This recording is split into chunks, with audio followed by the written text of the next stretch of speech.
The Catholic world is still coming to terms with yesterday's shock resignation of Pope Benedict. Our chief correspondent Alex Thompson is in Rome, where the speculation is already mounting over who could be next. Alex. Good evening, John. Yes, the speculation doesn't take long. Clearly an extraordinary opportunity, a chance for the Catholic Church, and in very unusual circumstances with, it has to be said, an unusual degree of planning given the abdication. Consider the background, the John Paul II years of charisma, and now these last 7 quiet intellectual years of Pope Benedict XVI. So, who exactly, what exactly, will be presented to the world early in March in the shape of a new Pope? Changing times again at the Vatican as the abdication news is absorbed. Only yesterday its very buildings hit by lightning. Today Rome's turbulent Tiber in spate as the Catholic Church convulses towards a new Pope.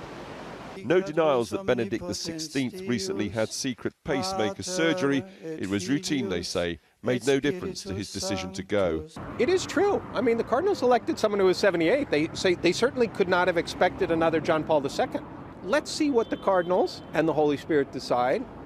They certainly could elect someone young, evangelical if you want, somebody who's going to take it to the street. Taking it to the streets, a key challenge for the Church. As one cardinal said today, they used to come to Rome to see John Paul II. They come to listen to the bookish academic Benedict XVI. For what it's worth, what pilgrims here seem to want is above all else a younger, more vigorous Pope, someone capable of re-energising a Catholic Church endlessly dogged by sex scandals and the perennial issues of contraception and abortion. Yes, I hope that there will be a younger one who is coming with new ideas and fresh ideas and modern ideas. We need it. Someone younger who can do more for the Catholics, the youth. Really, it was probably a good choice for the Catholic Church because they want a Pope that's active and engaged. But internal order is also needed in the Vatican itself, a place exposed in the recent leaks as having ambition, infighting and scheming. So an opportunity, perhaps. Away from the Vatican, behind these anonymous office walls in Rome, there could just possibly be the first African Pope in centuries. Alex Thompson, Channel 4 News, how are you? Okay. If you could smile your way to the top, Ghanaian Cardinal Peter Turkson's the Pope for you. He says it would certainly be life-changing. But he stresses this is about leadership, not race. I think what we really need is a type of leadership for the Church that can also, provide leadership for humanity as a whole.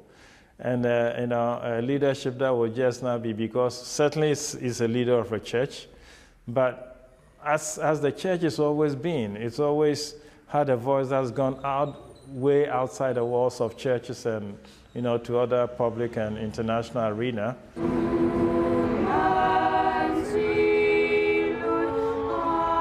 Back at St. Peter's, the old show rolls on, the photographs and the tour buses, and a Louisiana high school choir who are singing for the Pope tomorrow. And, inevitably, the bookies setting up shop on the Cardinal runners and riders. They're under starters' orders here from February the 28th, when the Cardinals will gather to pray their way to a new pontiff. And from here on in, it gets very interesting on 2 contrasting levels. First of all, behind me in St. Peter's, don't expect the huge outpouring of grief and so forth that characterised the previous handover because, well, we all hope there will be no funeral involved for obvious reasons. But then consider this. After they've made their decision, could the Catholic Church be looking at a Brazilian Pope? Could the Church be looking perhaps at a black African Pope? When the prayers are answered, we'll bring the result to you. But we were looking at Alex Thompson live from Rome.